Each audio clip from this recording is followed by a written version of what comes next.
In this video, I'm going to show you how you can download and install Snapseed app on your Android smartphone. So if you want to find the right Snapseed app, then let me show you how you can get it. If you find this video helpful, I'll kindly request that you support me by liking the video and also by subscribing to this channel. Alright, so to do this, you need to go ahead and look for Play Store app on your Android smartphone and then tap on it.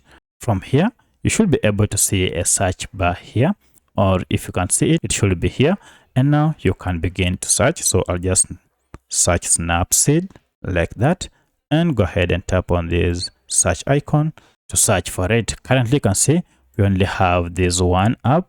This is the Snapseed app. If you tap on it, you can see it is from Google company.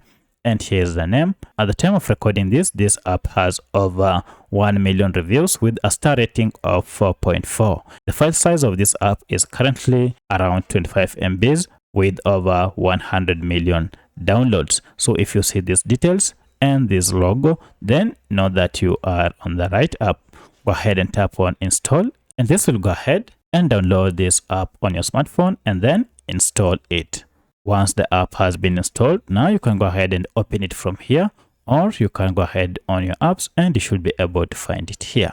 So that's how you can install Snapseed app on your Android smartphone. If you have any other question, kindly let me know in the comment section. Otherwise, thanks for watching and let's meet in the next video.